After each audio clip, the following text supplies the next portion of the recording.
siang, perkenalkan nama saya Unika Biri Setiadi. Saya adalah salah satu mahasiswi Universitas Sulawesi Tenggara jurusan PG PAUD semester 4. Nah, hari ini saya akan menyampaikan hasil tugas saya tentang literasi berbicara. Sebelum kita lebih lanjut, yang paling utama adalah kita harus mengerti apa itu literasi. Nah, literasi adalah kemampuan seseorang dalam mengelola atau memahami suatu informasi saat melakukan proses berbicara ataupun menulis. Nah, dalam pendidikan anak usia dini, karena kebetulan saya berkuliah di jurusan pendidikan anak usia dini, kita sebagai pendidik tentunya punya berbagai tantangan. Nah, kali ini tantangan kita adalah bagaimana cara kita menerapkan literasi berbicara ini kepada anak usia dini. Tentunya akan ada berbagai hambatan, mulai dari perkembangan anak yang tidak semua sama, ada yang cepat berbicara, ada juga yang sedikit lambat dalam berbicara, ada yang kemampuan berbahasanya luar biasa, namun ada juga yang masih perlu diarahkan. Nah, tugas kita adalah mengarahkan anak-anak ini agar dapat berbahasa dengan baik. Kemudian yang kedua adalah memberikan ruang kesempatan bagi anak-anak untuk dapat berbicara, untuk dapat menyampaikan apa yang dia lihat ataupun menjelaskan informasi apa yang dia terima. Nah, tentunya sebagai para pendidik, ketika kita memberikan suatu pembelajaran kepada anak-anak, kita harus menggunakan bahasa-bahasa yang dimengerti oleh usia mereka. Jadi ada baiknya kita tidak menggunakan bahasa-bahasa yang terlalu sulit bagi anak untuk dimengerti. Nah, dalam hal ini saya menyiapkan beberapa media seperti buku, bunga, saya menyiapkan air, kemudian saya menyiapkan sendok dan garpu. Nah, untuk apa semua media itu? Ini adalah contoh-contoh media yang mereka tentunya lihat hampir setiap hari, jadi mereka pasti tahu. Nah, cara mengajarkan anak literasi berbicara adalah yang pertama, melatih kemampuan berbahasanya. Nah, contohnya seperti ini. Ketika saya memperlihatkan bunga ini, saya akan bertanya, apa ini anak-anak? Nah, kemudian mereka akan mulai berpikir. Dari yang sebelumnya belum mereka tahu, mereka berpikir, itu apa ya? Nah, kemudian jika ada yang sudah tahu, dia akan langsung menjawab, ini bunga, itu bunga, Bu Guru. Nah, ketika mereka menyampaikan jawaban mereka, tentunya akan ada anak-anak yang berbicara kurang jelas ataupun masih artikulasi bahasanya masih kurang tepat. Nah, itulah peran kita sebagai pendidik untuk mengajarkan atau mengarahkan anak berbahasa yang baik, yang tepat. Seperti ini, contohnya ini adalah bunga. Biasanya anak yang mengalami keterlambatan berbahasa ataupun berbicara menyebutnya bunga atau kurang jelas dia menyebutnya, sehingga kita harus berbicara bahwa ini adalah bunga. Pelan-pelan kita melatihnya dengan step by step, kita ajarkan bahwa ini adalah bunga dengan penyebutan yang tepat, yaitu bunga. Nah, itu salah satu contoh kita melatih kemampuan berbahasa anak agar mereka dapat berbahasa dengan baik. Kemudian media selanjutnya adalah buku.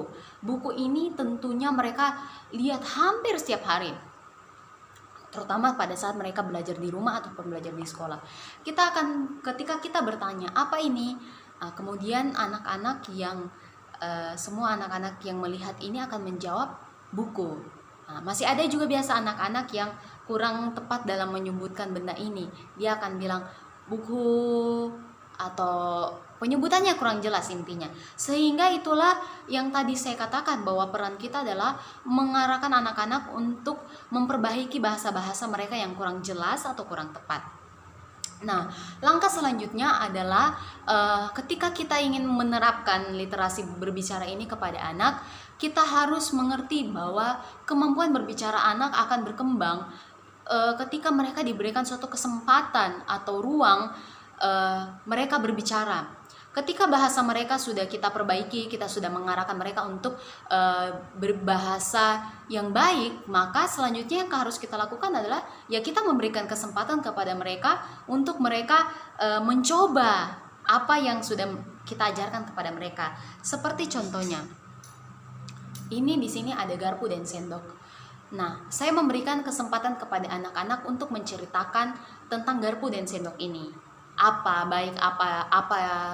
guna dari garpu dan sendok ini, ataupun di mana biasa diletakkan, atau di mana biasa kita dapat melihat garpu dan sendok ini.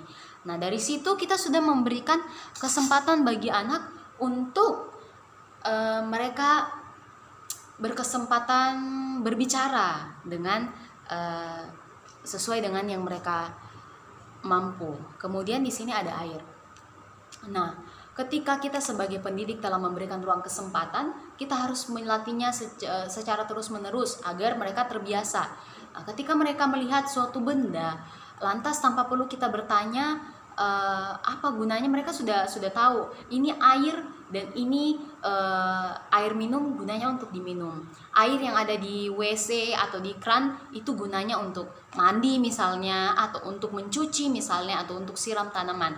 Nah, jadi itu adalah beberapa contoh ya. Nah, beberapa contoh yang bisa kita lakukan untuk menerapkan literasi berbicara ini kepada anak usia dini. Dan perlu diketahui bahwa jangan kita memaksakan anak untuk dapat mengerti standar-standar kita, tapi sebaik mungkin yang kita lakukan adalah mengerti sampai di mana kemampuan mereka. Tentunya dalam pendidikan anak usia dini, apalagi kalau di sekolah kan itu ada banyak anak murid. Jadi mereka tidak mungkin memiliki suatu perkembangan yang sama semua. Ada yang berbeda, ada yang mengalami perkembangan yang cepat ataupun juga keterlambatan dalam perkembangannya, baik dalam perkembangan bahasa dan lain sebagainya. Oleh sebab itu kita sebagai pendidik harus mengerti akan hal itu. Jangan kita paksakan standar-standar kita kepada anak, tapi sebaiknya kita yang mengerti sampai di mana kemampuan mereka. Dan yang harus kita lakukan adalah melatih dan terus melatih anak-anak agar mereka terbiasa, dan ketika mereka melangkah ke pendidikan selanjutnya mereka sudah tidak kesusahan lagi atau kesulitan lagi dalam berbahasa dan berbicara, karena kita sudah membiasakan mereka berbahasa dan berbicara yang baik sejak usia dini. Dan ini diperlukan peran juga peran orang tua di rumah.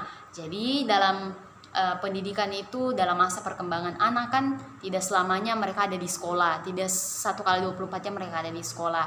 Nah, itulah diperlu peran orang tua, agar orang tua juga di rumah saat mereka mengajarkan anak, mendidik anak, gunakanlah bahasa yang mereka mengerti, yang mereka mudah pahami, dan selaras dengan apa yang diajarkan di sekolah. Mungkin itu hasil dari tugas saya. Apabila ada salah-salah kata ataupun ada hal yang kurang tepat, mohon dimaafkan, dan kritik dan saran sangat diperlukan. Terima kasih, sampai bertemu di lain waktu.